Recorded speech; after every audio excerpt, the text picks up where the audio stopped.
The other day, I asked Gabriel about what type of subject he might like to hear for a sermonette, or what he thought young people might like to hear. And he brought up David and Goliath, and how he was thinking, how does one deal with the giants in their life? And I can't guarantee this is going to be all that youthful, but it got me to thinking about something, and so we're going to try to take his advice here and see what this comes out to. Since it could be a pretty big subject, I decided to tackle one aspect of that relationship, then try to show how that same principle of that aspect can be applied to us as Christians in this hostile world as we deal with our giants. This is not the title, but I'm going to ask the question, how did David show that he relied on God in the story of David and Goliath? And just as a quick reminder, the Philistines had come to make war with Israel, and they encamped on one mountain. And Israel responds by encamping on the other mountain, and there's a valley in between, and they're facing each other. And every morning and every evening, this giant of a man named Goliath comes out, stands before Israel, and challenges them to send out one man to fight him. And whoever lost, that nation would be the servant of the other nation. You know, seems pretty good, right? A lot less death, one person's dead, and the war's over. Of course, you're looking at a super big man, very experienced warrior, and so who's going to probably be the servant if you're thinking naturally about this? Well, let's go to 1 Samuel chapter 17 where the story is. I'm going to read some of the scriptures there, and we'll start in verse 10. 1 Samuel 17 and verse 10. And the Philistine said, I defy the armies of Israel this day. Give me a man that we may fight together. So he's doing this, remember, twice a day, and they've been out there for like 40 days. Okay, and so here he is doing it again. Verse 11, when Saul and all Israel heard these words of the Philistine, they were dismayed and greatly afraid. Now, David wasn't there. He was too young. He was the youngest of 8 brothers, and only the oldest 3 were at the battle scene. So he was out there tending sheep, and he would come back and forth. He must have been old enough to want to know what's going on, and plus he was old enough to be responsible for shepherding. He was old enough to bring food to his brothers and take reports back to his dad. So he was coming back, and he was doing this, and he heard this Goliath make this challenge. And in verse 26, then David spoke to the men who stood by him, saying, what shall be done for the man who kills this Philistine and takes away the reproach from Israel?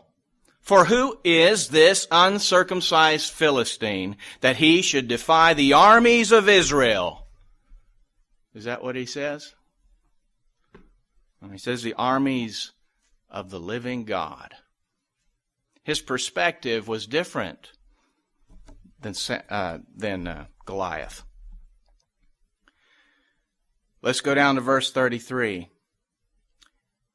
And Saul said to David, you are not able to go against this Philistine to fight with him, for you are a youth, and he is a man of war from his youth.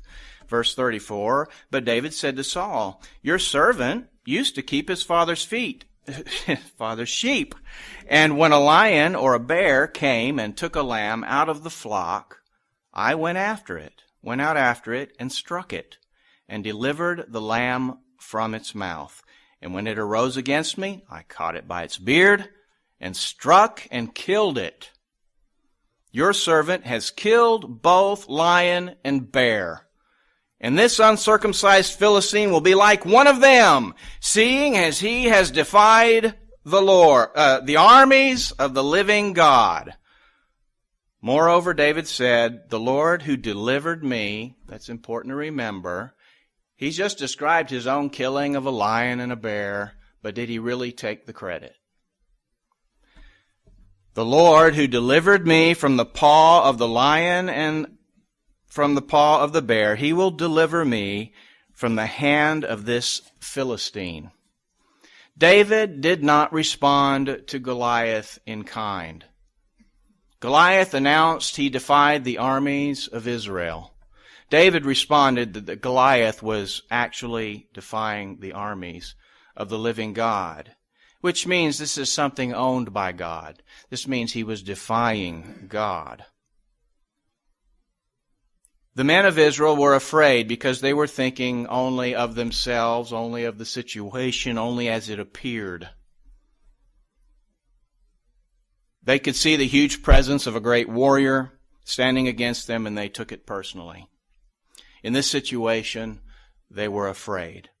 David, however, put the defiance where it belonged, which was against the living God, which makes a lion, it makes a bear, and even a mighty warrior like a Goliath, sort of like something, maybe an ant under the heel of a grown man. See, David didn't take it personally. So let's move on to you and me here and now.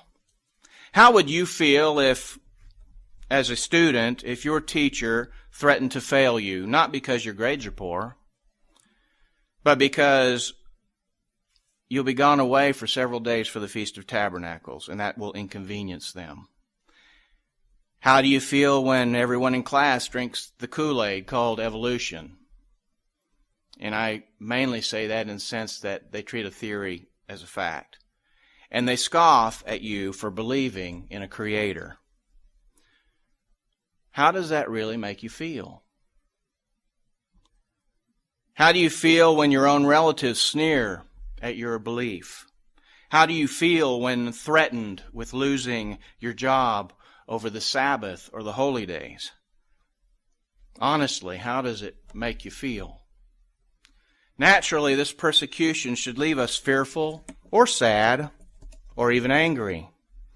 But we don't want to respond to these things naturally, do we? Some things to keep in mind so that we don't take it personally. Let's turn to John chapter 15.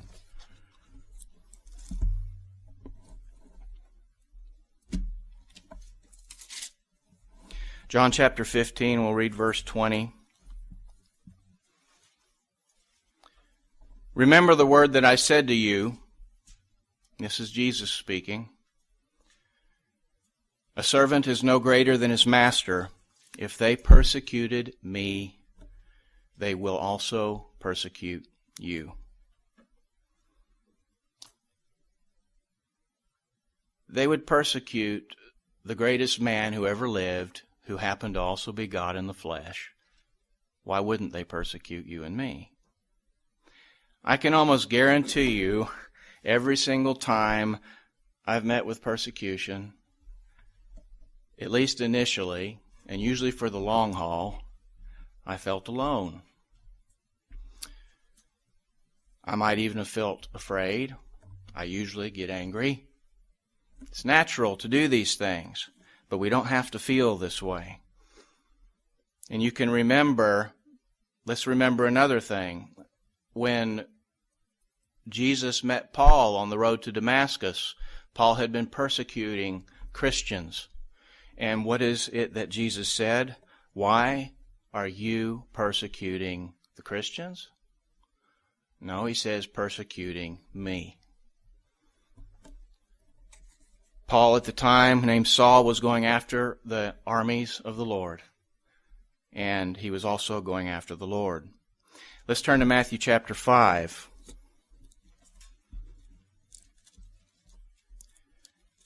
Matthew chapter 5. We're going to read verse 10. Go from there.